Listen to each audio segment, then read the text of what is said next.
11 juin 1962. 3 prisonniers. Une île. Une évasion impossible. Ce jour-là, quelque chose s'est produit qui a paralysé les États-Unis. 3 hommes se sont échappés de la prison la plus sécurisée du pays.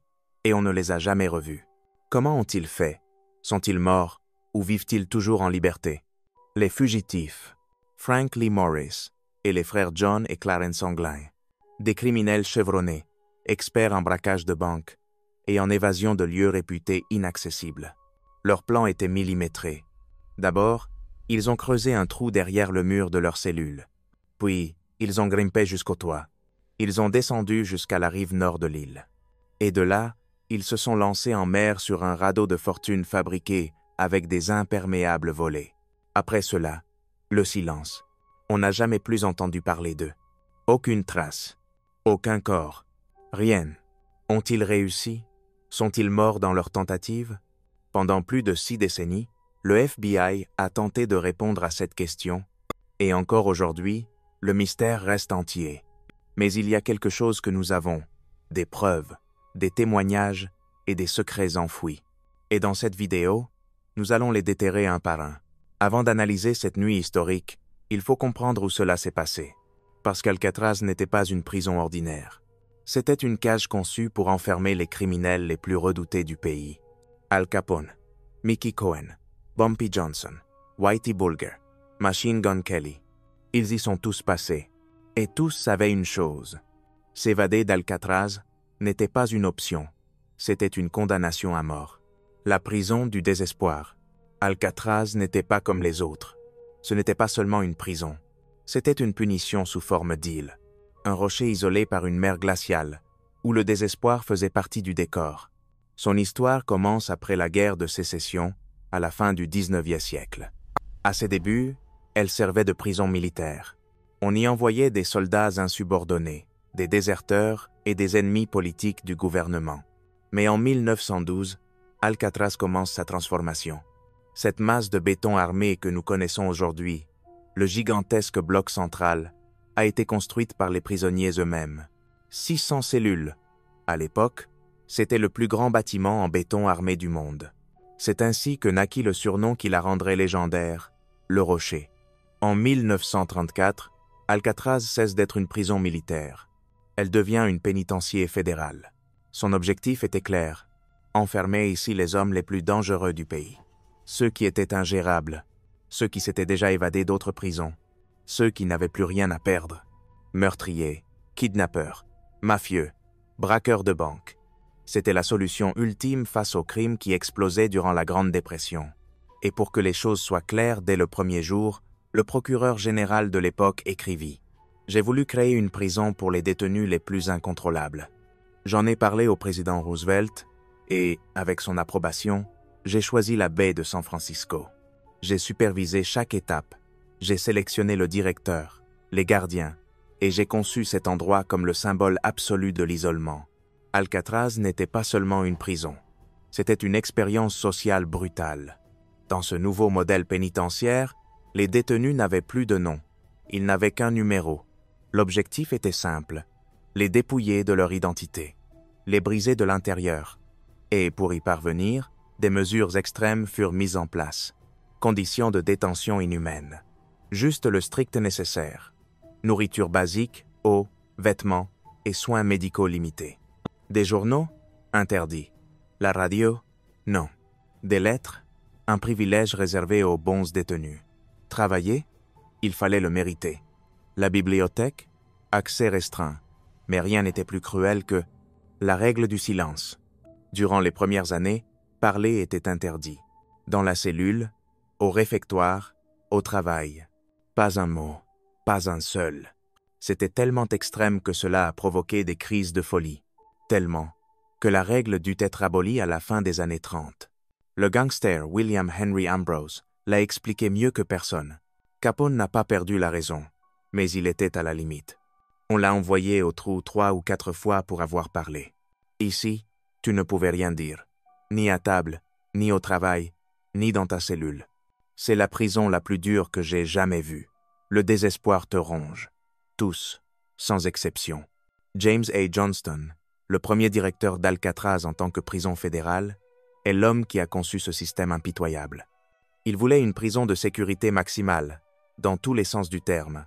Pour cela, il fallait une surveillance maximale. Il engagea plus de gardiens que n'importe quelle autre prison du pays. 1 pour 3 détenus. Ça te semble excessif? Dans les autres établissements, un gardien surveillait 12, 20 voire 30 prisonniers. Ici, il y avait 12 comptages par jour. 12, tous les jours. Ils voulaient prouver au pays qu'ils étaient déterminés à enrayer le crime. Et ils y sont parvenus au prix de l'esprit des prisonniers.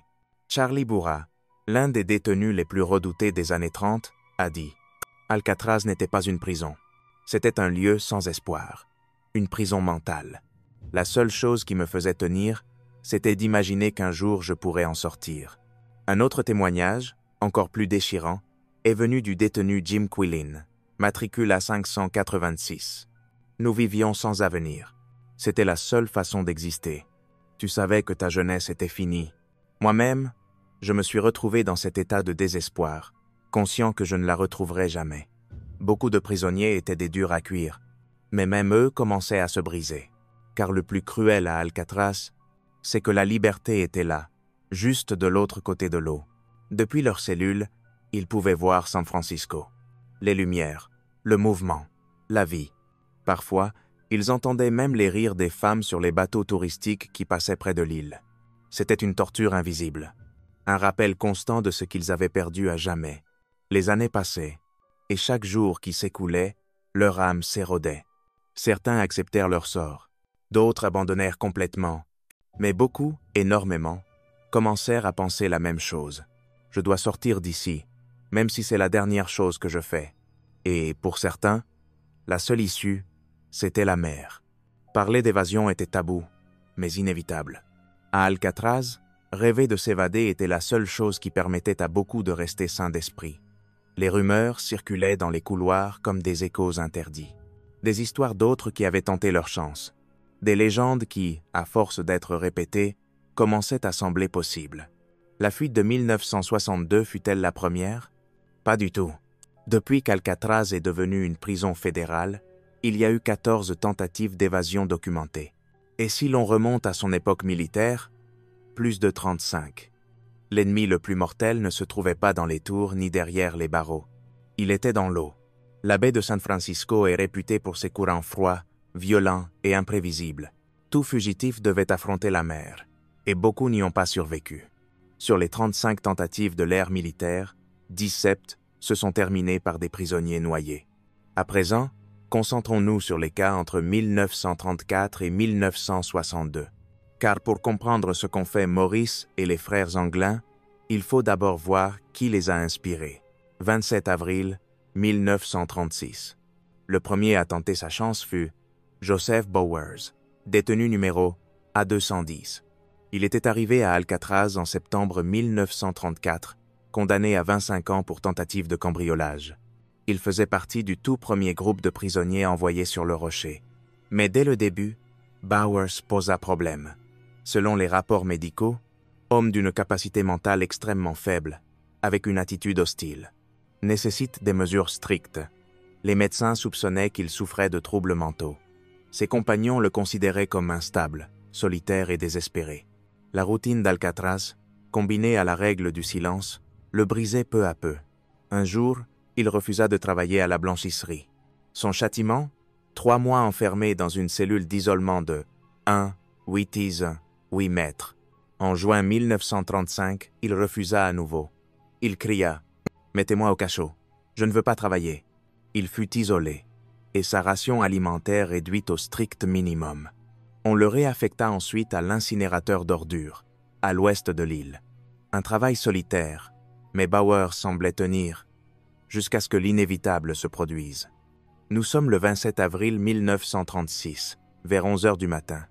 Le gardien Irval Chandlas raconta la scène. J'ai vu Bowers au sommet de la clôture en fil de fer. Je lui ai crié plusieurs fois de descendre, mais il n'a pas répondu. J'ai tiré 2 fois au sol. J'ai attendu.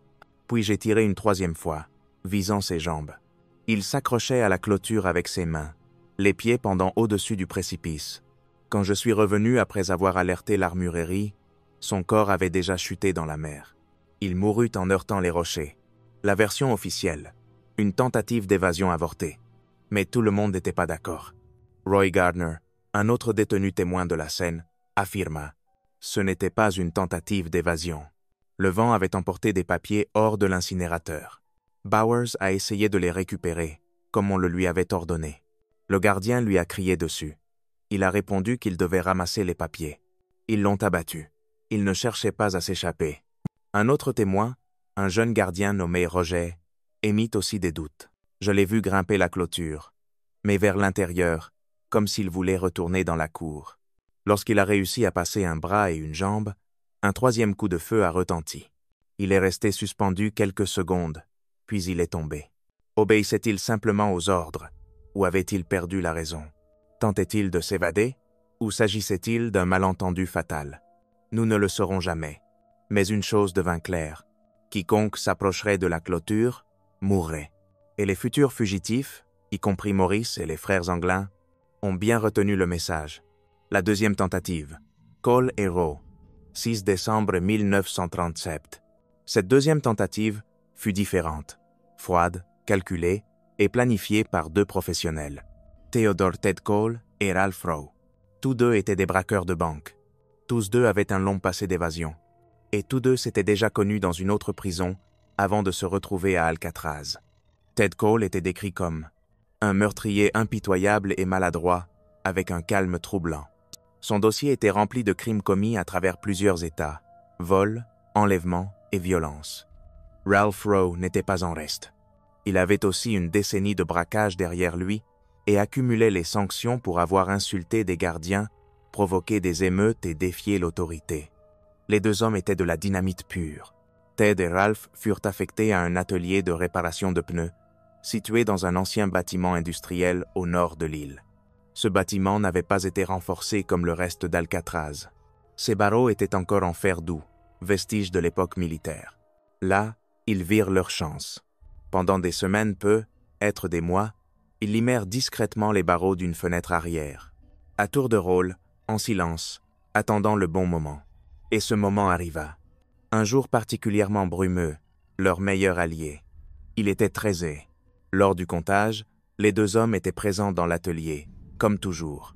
Mais une demi-heure plus tard, au contrôle suivant, ils n'étaient plus là. La fuite. Alvin Karpis, l'un des prisonniers les plus notoires, en fut témoin. Il s'en souvient ainsi. Je les ai vus sortir par la fenêtre, pieds nus, en tenue de travail. Rowe a essayé d'ouvrir le cadenas d'une grille, nerveux. Cole l'a écarté et l'a ouvert avec une clé anglaise, avec un calme absolu. Ils ont descendu vers le rivage. Ils ont avancé prudemment entre les pneus et les barbelés, et en atteignant l'eau, le courant les a entraînés rapidement vers le pont du Golden Gate. Karpis a murmuré aux autres détenus « Ils sont partis. Ils l'ont fait? Est-ce qu'ils l'ont vraiment fait ?» Quelques minutes plus tard, l'alarme a retenti. La recherche a commencé immédiatement, mais on ne trouva rien. Le sous-directeur de la prison écrivit dans son rapport « Nous avons inspecté toute la zone. Pas de traces, pas de vêtements, rien. Nous avons passé l'île au peigne fin, mètre par mètre. La garde côtière a patrouillé dans toute la zone. Mais ce jour-là, il y avait une marée exceptionnellement haute. Les courants étaient violents. La théorie officielle, ils se sont noyés. Une opinion partagée par un ingénieur municipal de San Francisco, citée par la presse locale, ce jour-là, la marée était inhabituellement forte. Un excellent nageur, quittant Alcatraz, aurait été entraîné vers le Golden Gate avant même d'avoir épuisé son énergie. Les autorités se sont rangées à cette conclusion, mais d'autres n'étaient pas aussi convaincus. Tout comme lors de la fuite de 1962, la piste s'est perdue dans l'eau. Mais avec le temps, des rumeurs ont commencé à émerger. Des témoins affirmaient les avoir vus dans des bars à l'intérieur du pays. D'autres disaient qu'ils avaient commis des braquages après leur disparition. Un ancien détenu d'Alcatraz affirma même, des années plus tard, qu'il était convaincu qu'ils avaient réussi à s'évader. Mais Karpis, témoin direct, n'y croyait pas. Depuis la fenêtre, nous avons vu le courant les emporter. Ils étaient presque arrivés à une bouée, quand soudain, Rowe a disparu, comme si quelque chose l'avait tiré vers le fond. C'était étrange. Officiellement, l'affaire reste non résolue. Mais il y eut autre chose, un article publié en avril 1940 et plusieurs années après leur disparition, affirmait ceci. Rowe et Cole vivent désormais en Amérique du Sud. Ils ont séjourné au Pérou et au Chili. Ils se sont échappés en utilisant 2 grands bidons d'huile attachés ensemble. Ils n'avaient qu'à s'y accrocher pendant que le courant les portait. Ils ont retrouvé un complice à Marin County et se sont enfuis. Aujourd'hui, ils vivent confortablement, avec beaucoup d'argent et hors de portée de la loi. Mythe ou vérité? Personne ne peut le prouver. Mais une chose devint claire pour tous les prisonniers encore enfermés à Alcatraz. S'évader n'était plus un rêve. C'était une possibilité. 3 noms, James Lucas, Rufus Franklin et Thomas Limerick. 3 braqueurs de banque, condamnés à de longues peines, et un plan désespéré. Ce jour-là, les 3 hommes travaillaient dans l'atelier de menuiserie de l'ancien bâtiment industriel. Ils avaient étudié la routine des gardiens. Ils savaient qu'un surveillait l'étage où ils se trouvaient, et que 2 autres patrouillaient sur le toit. L'évasion commença dans la brutalité. Franklin tua le gardien de leur étage avec un marteau. Le chemin était désormais libre pour monter sur le toit. Il voulait neutraliser les 2 autres. Mais quelque chose tourna mal. À peine eurent-ils posé un pied sur le toit qu'ils furent accueillis par des tirs. Limerick fut abattu sur le coup. Franklin fut blessé. Lucas réussit à se cacher. L'évasion se termina en désastre. Les survivants furent capturés et condamnés à la réclusion à perpétuité pour le meurtre du gardien. 13 janvier 1939. La 4e tentative d'évasion. Cette fois, un groupe plus organisé et bien plus dangereux. Les noms: Arthur Doc Barker, Dale Stamfield, William Martin, Henry Young et Rufus McCain. Encore une fois, des braqueurs de banque. Et ce n'était pas un hasard. Ce type de criminels étaient les plus enclins à tenter l'évasion. Habitués à planifier des braquages complexes, à se déplacer avec précision, à observer chaque faille du système. Doc Barker était le cerveau. Un homme froid, calculateur, déterminé. Son compagnon Henry Young l'a dit sans détour. Barker était imparable. Une fois qu'il avait une idée en tête, seule la mort pouvait l'arrêter. Barker connaissait parfaitement les points faibles du pénitencier. Il avait travaillé dans le même atelier que Ted Cole et Ralph Rowe. Il les avait même aidés à se procurer des outils. Il savait qu'un jour, son tour viendrait. Et ce jour-là arriva. Il détecta une faiblesse structurelle dans le bloc D, la zone la plus redoutée de la prison. C'est là qu'étaient regroupés les détenus les plus dangereux et problématiques. Les barreaux étaient encore ceux de 1912, du fer doux. Barker rassembla son équipe. Stamfield, condamné pour vol et enlèvement, procura les outils de contrebande. Martin, Young et McCain les rejoignirent par la suite. La nuit du 13 janvier 1939, le plan fut mis à exécution. Ils avaient limé les barreaux pendant des semaines, dissimulant les entailles avec un mastic improvisé. Un par un, ils passèrent à travers les grilles. Ils escaladèrent les murs, atteignirent la plage. La brume leur offrait une couverture parfaite. Ils commencèrent à rassembler des matériaux pour construire un radeau de fortune, mais quelqu'un dans le bloc D remarqua les barreaussiers. L'alarme retentit. Les gardiens commencèrent à fouiller l'île. Un sentinelle depuis la tour les aperçut. Il leur cria de se rendre. Ils refusèrent, et il fit feu. Doc Barker fut touché. Il mourut quelques heures plus tard à l'hôpital. Ses dernières paroles: « Je suis complètement fou. Je n'aurais jamais dû tenter ça. Trop d'évasion, trop de failles dans le système. » La direction du pénitencier réagit enfin. D'abord, ils fermèrent l'ancien bâtiment industriel. À sa place, ils en construisirent un nouveau en 1941, plus sûr, mieux surveillé, plus moderne.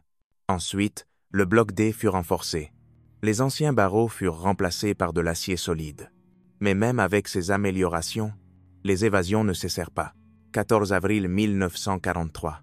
4 nouveaux noms, James Borman, Harold Brest, Floyd Hamilton et Fred Hunter. Tous braqueurs, tous dangereux. Et encore une fois, la même faiblesse, l'ancien bâtiment industriel. Bien qu'officiellement fermé, le niveau inférieur était toujours utilisé comme atelier. C'est là que les 4 hommes travaillaient. Ce jour-là, ils attaquèrent 2 gardiens. Le premier fut pris par surprise et ligoté. Le second, suspectant quelque chose, trouva l'atelier trop silencieux. Quand il tenta de s'enfuir pour donner l'alerte, ils l'attaquèrent aussi. Il se défendit avec acharnement, mais fut finalement maîtrisé. Les 4 prisonniers s'échappèrent par une fenêtre. Ils franchirent la clôture, et depuis la plage, ils se jetèrent à l'eau. Borman, Brest et Hamilton nagèrent en direction de San Francisco. Hunter, blessé après une chute, se réfugia dans une grotte. Mais depuis une tour, un gardien aperçut des silhouettes dans l'eau. Il tira avec son fusil Springfield. L'un des détenus, Borman, fut touché à la tête. Son corps disparut dans les profondeurs. On ne le retrouva jamais. Brest fut capturé dans l'eau. Hunter fut secouru par une embarcation pénitentiaire. Et Hamilton, tout le crurent mort. Mais Floyd Hamilton ne s'était pas noyé. Quand il entendit les balles siffler au-dessus de l'eau, il fit demi-tour et nagea jusqu'à la côte de l'île.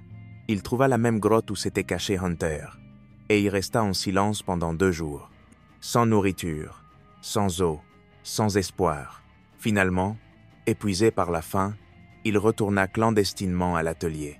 Et dans un retournement ironique, ce fut le même gardien qui l'avait pris en otage qui le retrouva, recroquevillé, tremblant, vaincu. Un autre essai, cette fois plus audacieux, eut lieu le 31 juillet 1945. Protagoniste, John Giles, détenu numéro AS-250, condamné pour meurtre. Giles travaillait sur le quai où arrivait le linge sale de l'armée. Pendant des mois, il subtilisa des pièces d'un uniforme militaire. Une fois l'uniforme complet, il se déguisa en soldat, monta à bord d'un navire de transport de l'armée, avec un calme absolu, et s'assit parmi les militaires. Il croyait se diriger vers San Francisco. Mais sa destination était tout autre. L'île Angel, juste au nord d'Alcatraz. L'alerte avait déjà été donnée. Le bateau fut intercepté, et Giles arrêté sans résistance. Son plan, pour le moins ingénieux, se révéla aussi inutile que rapide. Mai 1946. Puis, ce fut le chaos absolu. La tentative la plus sanglante, la plus violente et la plus destructrice jamais vécue sur le rocher. L'histoire la retiendra sous le nom de la bataille d'Alcatraz, une date qui marqua à jamais l'histoire de la prison la plus redoutée des États-Unis. Une tentative d'évasion qui se transforma en guerre. Otages, armes volées, fusillades, explosions. Le pénitencier tout entier fut paralysé pendant 48 heures. À l'origine du plan, Bernard Coy, un braqueur de banques originaire du Kentucky, intelligent, calculateur et obsédé par l'idée de s'évader. Coy travaillait dans le bloc principal des cellules. Cela lui donnait une certaine liberté de mouvement. C'est là qu'il découvrit une faiblesse clé, une faille dans l'armurerie attenante au bloc C. Les barreaux de l'armurerie pouvaient être écartés avec l'outil adéquat. 2 mai 1946. Coy et son complice Marvin Hubbard attaquèrent un gardien. Ils lui prirent ses clés. Puis ils libérèrent 2 autres détenus, Joseph Kritzer et Clarence Carnes. Puis, Coy utilisa un levier pour écarter les barreaux de l'armurerie. Il avait jeûné pendant des semaines afin de pouvoir se glisser entre les grilles. Une fois à l'intérieur, il s'empara de fusils, de pistolets, de munitions. Ils étaient armés. Ils étaient déterminés. Et ils étaient pris au piège. Leur objectif était clair, prendre des otages, atteindre la cour, embarquer sur la vedette de la prison et fuir l'île. Mais un problème survint. La clé de la cour ne figurait pas parmi celles qu'ils avaient dérobées. Ils essayèrent plusieurs clés, mais cela déclencha le système de sécurité. La serrure se bloqua définitivement. L'évasion n'était plus possible. Mais ils n'avaient pas l'intention d'abandonner. Pendant 2 jours, les prisonniers se retranchèrent. Ils échangèrent des coups de feu avec les gardiens. Ils lancèrent des grenades artisanales. Ils prirent plusieurs officiers en otage. La situation devint si critique qu'il fallut l'intervention de la marine des États-Unis. Les murs tremblaient à chaque explosion. C'était une guerre à l'intérieur même d'une prison. Pendant ce temps, certains détenus choisirent de se rendre. D'autres, comme Coy, Kretzer et Hubbard, se battirent jusqu'au bout. Ils furent abattus dans un couloir de service, encerclés, blessés, sans aucune issue. Leur dernier mot, selon des témoins, « Ils ne nous prendront pas vivants ». Le bilan fut dévastateur. 3 prisonniers morts, 2 gardiens tués, 14 blessés, et un message clair pour le reste de la nation. Même dans la prison la plus sécurisée, rien n'était sous contrôle. Les survivants, Sam Shockley et Miran Thompson, furent jugés pour mutinerie et exécutés dans la chambre à gaz de San Quentin. Clarence Carney, le plus jeune, fut condamné à la réclusion à perpétuité. Il échappa à la peine de mort pour n'avoir tué personne et pour avoir tenté de sauver les otages. La bataille d'Alcatraz laissa des cicatrices profondes. Elle resta le rappel le plus brutal de ce qui peut arriver lorsqu'un groupe d'hommes décide de ne pas mourir dans une cellule. Et même si le temps passa, cette flamme de rébellion continua de brûler. 16 ans plus tard, 3 hommes allaient tenter leur chance. Et cette fois, ils ne laisseraient aucune trace. Les fugitifs. La nuit du 11 juin 1962, 3 prisonniers disparurent sans laisser de traces. Frank Lee Morris, John Anglin, Clarence Anglin. Aucun d'eux ne fut jamais revu. Et aujourd'hui encore, leur destin demeure un mystère. Mais avant de parler de l'évasion, il faut savoir qui ils étaient. Et pour comprendre leur exploit, il faut comprendre leur histoire. John et Clarence Anglin étaient plus que des frères. Ils formaient un duo inséparable, aventuriers, rusés, loyaux. Ils naquirent dans une famille modeste de l'État de Géorgie, qui déménagea plus tard en Floride. Ils grandirent dans une fratrie de 14 enfants à la campagne. Le travail dans les champs était éprouvant, mais jamais ils ne se plaignaient. Leur seul échappatoire? L'eau. Après de longues journées, ils couraient nager dans le lac le plus proche. Et ils n'étaient pas des amateurs, c'étaient des nageurs aguerris. John remporta même une compétition en traversant 650 mètres d'eau glaciale. Parfois, il nageait en plein hiver, se lançant des défis pour voir qui tiendrait le plus longtemps dans l'eau glacée. Un entraînement involontaire pour ce qui allait venir? Peut-être. Mais une chose est sûre. Dans l'eau, il se sentait libre. À l'école, les choses se passaient moins bien. Malgré de bons résultats, les frères Anglin étaient la cible de moqueries constantes. Leurs vêtements, usés et rapiécés par leur mère encore et encore, faisaient d'eux des proies faciles. Une de leurs sœurs se souvenait. Ils détestaient aller à l'école. On se moquait toujours d'eux à cause de leurs habits. Ma mère faisait de son mieux, mais eux, ils en avaient honte. À la fin, ils ont tout simplement cessé d'y aller. Ils commencèrent à sécher les cours, à s'échapper, à aller nager. Et, petit à petit, ils se mirent à voler. D'abord, de petits larcins, puis des cambriolages de maisons, et plus tard, des banques. Jusqu'au jour où ils commirent le crime qui scellerait leur destin. Columbia, Alabama. John, Clarence et leur frère aîné Alfred décidèrent de frapper un grand coup.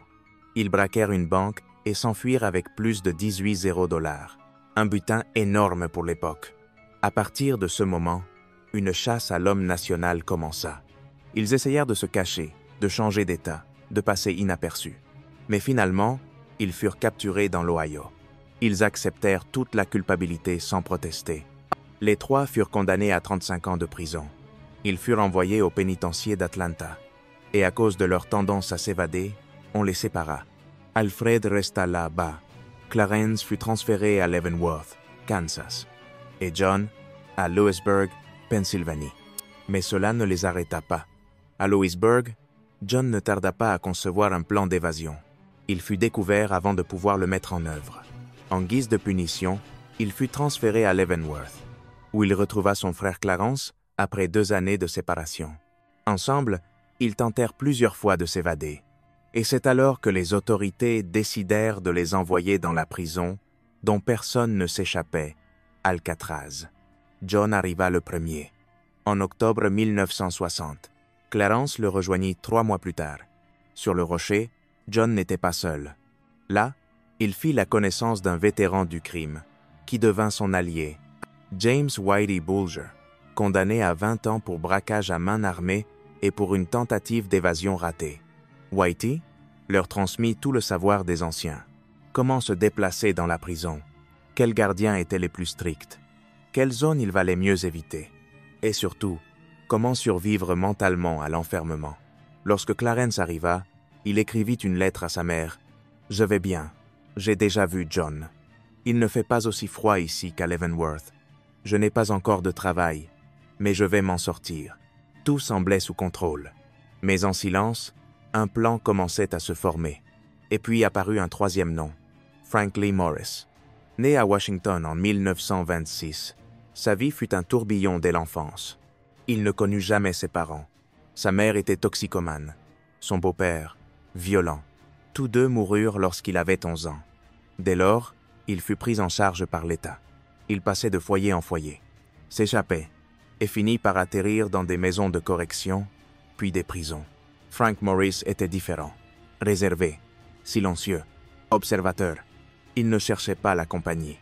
Il ne faisait confiance à personne.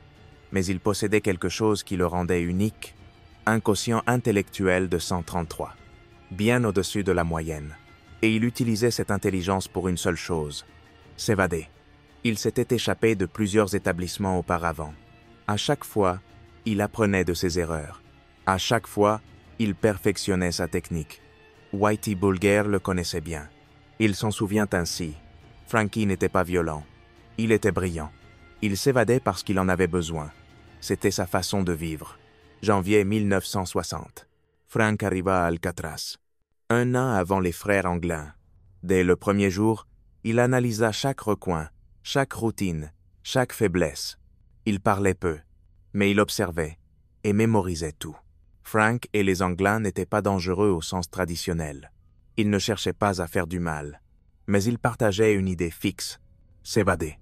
Whitey le résuma ainsi. Ils n'étaient pas violents. Ils étaient disciplinés. Jamais de problème. Leur seule obsession, fuir. Mais un autre allait rejoindre le groupe, un nom moins connu, Alan West. Alan Clayton West. Un nom qui ne figure pas souvent dans les gros titres, mais qui fut essentiel dans la planification de la Grande Évasion. West arriva à Alcatraz en 1954, plusieurs années avant les autres. Il avait un passé criminel dès sa jeunesse. Vol, cambriolage, conflits constants, en prison.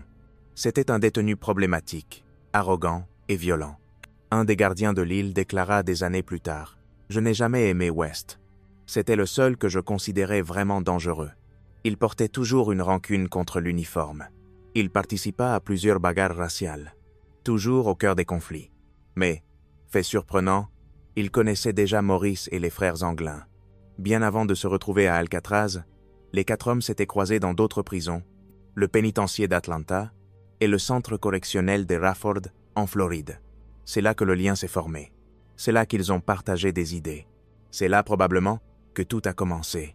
Lorsque le destin les réunit à nouveau à Alcatraz, ils n'étaient plus seulement des compagnons d'enfermement. Ils étaient devenus des complices de longue date. Et alors surgit la grande question. Quand le plan d'évasion a-t-il vraiment commencé? C'est ce que nous allons découvrir maintenant. La préparation. Le plan d'évasion ne naquit pas du jour au lendemain. C'était un projet méticuleux, élaboré en silence, pièce par pièce. Tout commença peu après l'arrivée de Frank Morris à Alcatraz. On l'affecta à la bibliothèque. Là, il fit la connaissance d'un détenu clé, Clarence Joe Kay, bibliothécaire principal, incarcéré depuis 1945. Whitey Bulger raconte. Joe connaissait la prison comme personne. Il savait quels gardiens étaient stricts et lesquels étaient négligents. Il a aidé Frank parce qu'il croyait qu'un jour quelqu'un réussirait à s'évader et parce qu'il était convaincu qu'Alcatraz vivait ses derniers jours. Durant ces premiers mois, les frères Anglin n'étaient pas encore sur l'île, mais Alan West y était, et c'est lui qui alluma l'étincelle qui allait déclencher la plus célèbre évasion de l'histoire. Février 1960. Frank Morris, Joe Kay et d'autres détenus travaillaient dans la bibliothèque. Alan West apparut, portant une boîte de peinture. Il s'approcha et, à voix basse, dit « J'ai trouvé une sortie. Il y a une grille au-dessus du bloc B. On pourrait l'ouvrir. On pourrait passer derrière les cellules. Avec des mannequins dans les lits, personne ne s'en rendrait compte. C'est là que le plan est né. Dans un murmure. D'anciennes rumeurs parlaient déjà des conduits de ventilation du toit comme d'une possible voie de sortie. Eux allaient le vérifier. Les frères Anglin rejoignirent officiellement le projet en mars 1961. Le gardien Lloyd Miller détecta une conversation suspecte entre Clarence K., les frères, et un détenu nommé June Stevens, ami proche de Clarence Anglin. Selon le rapport, « J'ai vu Stevens parler à voix basse avec Clarence. Ensuite, il s'est entretenu seul avec les frères Anglin. La conversation fut longue et confidentielle. Ce n'était pas une simple discussion entre détenus. Ce qui s'est dit ce jour-là reste un mystère. Mais l'essentiel est qu'à partir de ce moment, le groupe était complet. Juillet 1961. L'organisation devint stratégique. Les frères Anglin et Alan West furent réaffectés dans des cellules contiguës du bloc B, John en B50, Clarence en B54 et West en B52. En septembre, Frank Morris rejoignit le groupe en étant placé en B138. Il n'était plus qu'à 5 cellules de distance. Durant les repas 3 fois par jour, ils se retrouvaient à la cafétéria. Chaque rencontre leur offrait 1 heure de planification. Ils parlaient de tout: comment construire un radeau, comment fabriquer des gilets de sauvetage, comment tromper les gardiens, où aller après avoir atteint la terre ferme. Même des plans alternatifs en cas d'imprévu. Rien n'était laissé au hasard. Pour réaliser leur évasion, ils avaient besoin d'outils.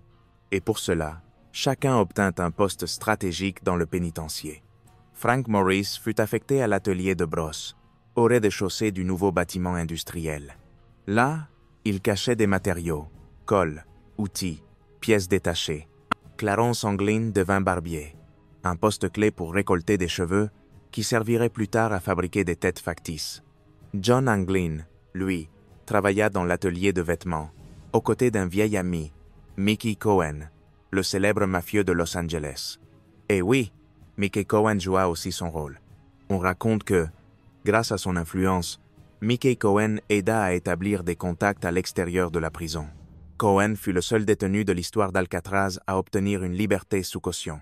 Il sortit en octobre 1961 et revint en mai 1962. 7 mois de liberté, pendant lesquels il aurait pu préparer quelque chose de bien plus grand. Après l'évasion, il déclara « Beaucoup de blabla, mais ces 2 gars étaient du solide. Je veux croire qu'ils ont réussi. » Et il ne fut pas le seul capot impliqué. Il y avait aussi Bumpy Johnson, le légendaire mafieux de Harlem. Bumpy Johnson était respecté par tous les détenus afro-américains. Un homme calme, influent, qui savait maintenir la paix lors des tensions raciales. On le voyait souvent se promener dans la cour en compagnie de Mickey Cohen. Beaucoup soupçonnaient qu'il avait lui aussi collaboré au plan. Selon certains rapports, Bumpy aurait payé un gardien corrompu, utilisé ses contacts extérieurs pour obtenir une embarcation pour la fuite, fourni de l'argent pour aider les fugitifs, et, le plus impressionnant, acheté le silence des détenus logés dans les cellules derrière celles des conspirateurs. Un ancien gardien témoigna: « Ces prisonniers entendaient tout. Ils voyaient les allées et venues la nuit, mais jamais ils n'ont parlé. Je n'ai jamais compris pourquoi, jusqu'à ce que je pense à Bumpy. » Revenons à Clarence Joe K., le bibliothécaire. Lui aussi devait s'évader. Mais il commença à attirer trop l'attention des gardiens. Pour le bien du groupe, il décida de se retirer du plan. Pourtant, son aide resta cruciale. Il connaissait la prison comme sa poche. Et grâce à lui, les autres savaient exactement quoi faire. Tout était en marche. Et maintenant venait la partie la plus difficile, creuser le chemin vers la liberté. La fuite. La nuit du 11 juin 1962, la tension à Alcatraz était palpable, presque suffocante. Whitey Bulger s'en souvient encore. Cette nuit-là, il y avait une atmosphère étrange, un silence anormal. Ceux d'entre nous qui savaient ce qui se préparait ne pouvaient pas fermer l'œil. À un moment donné, on a entendu un bruit sourd sur le toit. Alors on s'est tous mis à faire du vacarme. On criait, on frappait, n'importe quoi pour distraire les gardiens. Le vacarme fit son effet. Les surveillants furent déstabilisés. Puis le bloc retomba dans le silence. 21h30. Les lumières s'éteignent. La prison sombre dans le sommeil, mais 3 hommes restent éveillés. Frank Morris et les frères Anglin placent les têtes factices dans leur lit. Et un par un, ils se glissent dans le trou derrière leur cellule. Ils atteignent le couloir de service, là où passent les conduits de ventilation. Ils attendent Alan West, mais West n'apparaît pas. Son trou était trop étroit. Il s'était retrouvé coincé. Morris et les Anglins ne pouvaient pas attendre. Chaque seconde comptait. Ils continuèrent sans lui. Frank et les frères Anglin avancèrent dans le couloir de service, grimpèrent le long d'une canalisation et sortirent sur le toit par un conduit de ventilation. Ils traversèrent 30 mètres dans l'obscurité de la nuit. Puis, ils descendirent par une autre canalisation jusqu'au sol, esquivèrent 2 clôtures garnies de barbelés et atteignirent la rive nord de l'île. Là, ils déployèrent leur radeau fabriqué avec des imperméables volés. Ils montèrent à bord, poussèrent et disparurent dans la nuit. Ils ne furent jamais revus. Selon Alan West, le plan était de rejoindre Angel Island pour éviter d'être repérés. Une fois sur la terre ferme, ils comptaient voler des vêtements, des armes et une voiture. Se diviser, fuir dans des directions différentes. Mais un autre détenu, Woodrow Gay, affirme que le plan était tout autre. Selon lui, John Anglin parlait d'aller directement à San Francisco, car c'était une route plus courte. Ils évoquaient même l'idée de voler un hélicoptère, puisque Morris avait longuement étudié l'aviation à la bibliothèque du pénitencier. Destination finale, le désert de Californie. S'y cacher quelques mois jusqu'à ce que la pression retombe, puis reprendre les braquages de banque. La théorie officielle ne tarda pas. Ils se sont noyés. Le FBI retrouva une pagaie en bois et quelques effets personnels flottants, mais jamais aucun corps. Une mise en scène pour faire croire qu'ils étaient morts. Ce qui est certain, c'est que l'affaire devint de plus en plus confuse. Plus de 100 pistes furent suivies à travers tout le pays. Des supposés témoignages dans des bars, des hôtels, des banques, 3 hommes étranges aperçus dans des voitures différentes. Même une carte postale envoyée au directeur d'Alcatraz. Ha ha, nous l'avons fait. Frank, John et Clarence. Le FBI ne put en vérifier l'authenticité. Mais ce ne fut pas le seul signe. Plus d'une décennie plus tard, Clarence Kay affirma avoir reçu une carte postale avec ces mots « Gone fishing », parti à la pêche. Un code pour confirmer qu'ils étaient encore en vie. Une avocate de San Francisco reçut également un appel. « Je suis John Anglin. Appelle les Marshalls. Ne pose pas de questions. Tu sais qui je suis? Lis le journal. » Le FBI installa des écoutes dans son bureau. Mais il ne rappela jamais. Les indices devinrent de plus en plus troublants. Le frère aîné, Robert Anglin, confessa sur son lit de mort. « J'ai été avec les garçons. Ils ont réussi. » Il y eut aussi des signes mystérieux pour leur mère. Chaque année, à son anniversaire, elle recevait des roses rouges, toujours accompagnées de 2 cartes anonymes. Et ce, même après sa mort en 1973. Elle recevait également des cartes de Noël sans cachet postal et des appels téléphoniques où l'on n'entendait que la respiration. Puis vint la preuve la plus surprenante. Fred Brizzi, un ami d'enfance des frères Anglin et ex-trafiquant, affirme les avoir vus dans les années 70, dans une ferme rurale au Brésil. Il montra une photo prise en 1975. 2 hommes dans la campagne brésilienne. Pouvaient-ils être John et Clarence? 25 ans plus tard, l'image fut analysée par des experts en reconnaissance faciale. Le résultat, selon toutes les probabilités, les hommes sur la photo étaient bien les frères Anglin. Et Frank Morris? Qu'est-il devenu? Brizzi mentionna qu'il y avait un 3e homme avec les Anglin au Brésil, mais il ne révéla jamais son identité. En 1967, un homme appela les autorités. Il disait être un ancien camarade de classe de Frank Morris et affirma l'avoir vu dans le Maryland, avec une barbe et une moustache. Il y eut aussi un certain Bud Morris, cousin de Frank, qui déclara l'avoir rencontré dans un parc de San Diego peu après l'évasion. Mais aucune de ces affirmations ne put être confirmée. C'est tout ce que l'on sait de Frank Morris. Whitey Bulger, l'un des derniers témoins de cette époque, livra sa conclusion. Le directeur voulait croire qu'il s'était noyé. Moi, je pense qu'ils ont réussi. Et sans problème. Ils ont volé une voiture. Ils se sont éloignés rapidement. Ils avaient des plans détaillés, des itinéraires, des phases, des solutions de repli. Ils savaient comment ne pas attirer l'attention. Et surtout, ils ont coupé tout lien avec leur famille. Pas pour disparaître, mais pour les protéger. Ils n'avaient pas le choix. C'était ça, ou risquer que leurs proches subissent la pression du gouvernement. Frank avait un avantage. Il n'avait personne. Mais les frères, eux, ils se sont sacrifiés complètement. Et c'est pourquoi je crois qu'ils ont vécu libres. Et qu'ils ont été heureux. Chaque fois que je repense à ce matin du 12 juin, je souris en silence. Je rends hommage à Frankie, John et Clarence, parce qu'ils ont marqué l'histoire, et qu'ils ont contribué à la fermeture d'Alcatraz. Et ainsi se termina la plus grande évasion jamais enregistrée sur le sol américain. Un mystère non résolu, un symbole de résistance, et peut être une histoire de liberté, l'héritage d'Alcatraz. Alcatraz fut plus qu'une prison. C'était un symbole de pouvoir, d'isolement et Finalement, 2 défaites. L'évasion de Maurice et des frères Anglin ne marqua pas seulement un tournant, elle mit en lumière les failles du système. Peu de temps après, la prison entra en déclin. Les coûts étaient insoutenables. La sécurité n'était plus infaillible. Et en 1963, Alcatraz ferma ses portes pour toujours. Aujourd'hui, ces murs sont toujours là. Mais ils n'enferment plus des criminels. Ils renferment des histoires, des échos, des secrets, et la légende de la seule évasion qui n'a jamais été résolue. Et voici la fin de ce documentaire. Si cette histoire vous a captivé, si vous avez apprécié chaque détail, je vous invite à mettre un « j'aime », laisser un commentaire et partager la vidéo. C'est la meilleure façon de soutenir ce travail et de permettre à d'autres de découvrir cette incroyable histoire. Ce style plus cinématographique était un essai. Et si cela vous a plu, faites-le moi savoir en commentaire. On se retrouve très bientôt pour une nouvelle histoire qui vous glacera le sang. Merci d'avoir regardé. Et longue vie à ceux qui ont osé défier l'impossible.